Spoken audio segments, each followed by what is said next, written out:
오늘은 그리스도의 왕의 직분에 대해서 나누고자 합니다. 오늘 그리스도의 직분 중에 마지막 세 번째 왕의 직분입니다.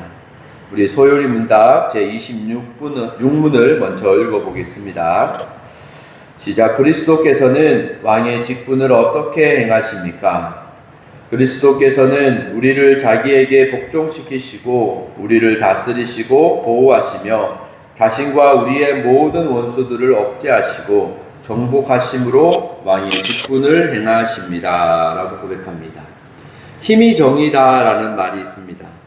그리스도가 선지자로 옳은 말씀을 선포하셨음에도 그 말씀이 그대로 실행되지 않으면 그것은 아무런 의미가 없을 것입니다.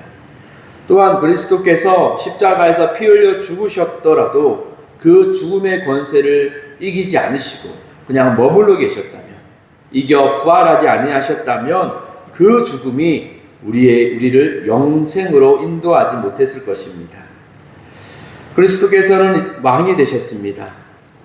왕이 되시어 그 모든 권세를 이기고 왕의 힘으로 그 모든 하나님의 작정을 실행하셨습니다. 그렇기에 우리는 그리스도로 인하여 우리는 영생을 얻고 그리스도로 인하여 그 생명의 말씀이 우리의 말씀이 되는 것입니다.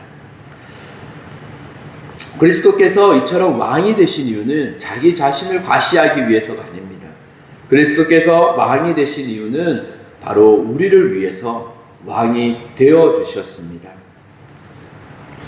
먼저 그리스도께서는 왕의 직분으로서 우리를 자기에게 복종하게 하셨습니다. 이런 말이 있죠. 소를 물가로 끌고 갈 수는 있어도 물을 억지로 먹일 수는 없다라는 말이 있습니다. 우리는 본질상 진노의 자녀입니다. 사실 선을 행하는 것보다 우리는 악을 행하는 것에 더 익숙하고 좋아하는 본성을 가진 자들입니다. 우리는 전적으로 부패하여 하나님이 원하는 삶이 아닌 내가 원하는 삶, 정욕의 삶을 살아가는 것에 익숙합니다. 예수께서 만약 우리를 이런 본성에 내버려 두시고 우리에게 내버려 두셨다면 우리는 예수께 올 수 없을 것입니다. 예수께서는 우리가 이런 약한 본성을 알고 우리의 무능함을 아시기 때문에 예수께서는 우리를 자신에게 복종시키셨습니다. 그렇기에 우리는 비록 죄 가운데 살아가지만 예수 그리스도의 복종하게 하심으로 인하여 우리는 예수를 떠나지 아니하고 예수 안에 머물러 살아가게 되는 것입니다. 여러분, 이상한 것은 우리가 예수를 믿은 후에도 우리의 삶은 여전히 세상의 이전의 삶과 같은 때가 더 많이 있는 것 같습니다. 여전히 죄를 짓고 때로는 세상 사람들보다 더한 그런 본성으로 살아갈 때도 있습니다. 그런데 이상한 것은 우리는 여전히 무언가에 이끌려 그리스도 안에, 교회 안에, 믿음 안에 머물고 있다라는 사실이죠. 이것이 바로 그리스도께서 왕이 되어주셔서 우리를 그리스도께 복종시켜 비록 우리가 죄 가운데 있지만 그 예수 그리스도를 떠나지 않도록 우리를 지키시는 그런 능력 중 하나다라는 것입니다. 그리고 그리스도께서는 우리를 다스리시고 또한 보호하십니다. 여러분이 이 세상에서 스스로의 힘으로 살아남을 수 있다라고 생각하십니까? 이 세상은 사탄이 공중권세에 잡은 곳이다라고 성경은 말하죠. 죄인인 우리들은 사실 사탄의 밥이다라고 표현하기도 합니다. 결코 상대가 될 수 없다라는 거죠. 우리는 죄의 종, 사탄의 종이었습니다. 죄인들을 다스리는 자는 우리의 왕은 사탄이었습니다. 그러나 그리스도께서는 사탄이 가지고 있던 우리에 대한 권세를 빼앗아 오셨죠. 왕의 직분으로서 빼앗아 오셨습니다. 과거 우리는 아픈 역사가 있습니다. 우리는 일제강점기를 경험한 나라입니다. 일제시대에 우리의 주권들이 빼앗겼습니다. 우리는 일본의 속국으로, 일본의 종으로 살았던 적이 있습니다.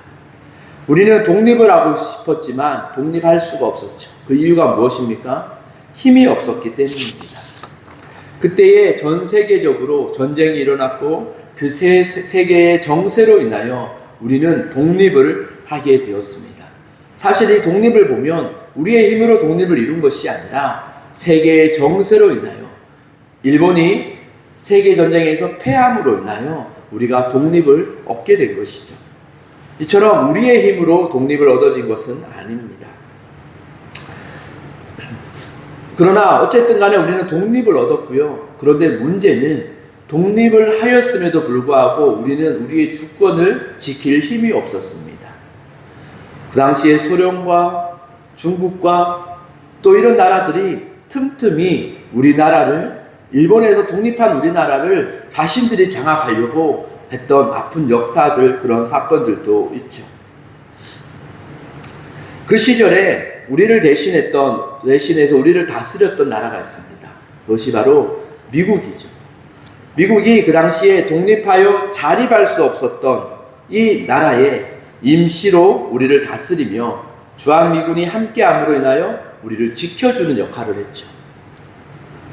그렇게 그 미국이 우리나라에 주한미군으로 있을 때에 어떤 일이 벌어졌냐면, 그렇게 우리나라를 빼앗고 싶어 했던 주변의 다른 나라들이 우리나라를 빼앗지 못하게 되었습니다. 결국 그 당시에는 미국으로 말미암아 우리나라가 보호를 받은 것이죠. 왜 그랬을까요? 그것은 미국이 그 당시에 가장 강한 나라였기 때문입니다. 이처럼 가장 강하신 그리스도께서 우리를 친히 다스리시고 우리와 함께하여 주실 때 사탄이 우리를 빼앗고 싶어 하지만 예수의 것을 빼앗지 못한다는 거예요.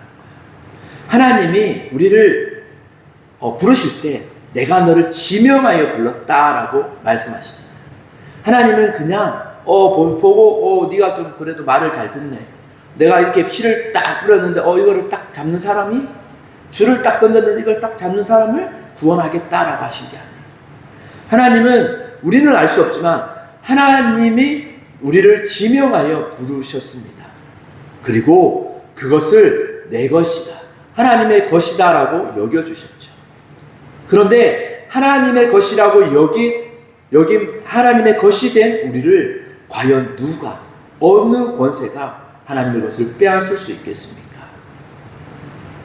그래서 우리 구원받은 자들은 이 세상을 살아갈 때 많은 어려움과 또는 아픔도 겪을 수 있겠지만, 우리가 그 많은 우리에게 주어진 삶 가운데서 우리가 기억해야 될 것은 나는 하나님의 것이고, 비록 사탄이 나를 빼앗으려고 힘쓰나 결국 하나님의 것인 나를 사탄이 빼앗을 수 없음을 기억하며 살아가십시오.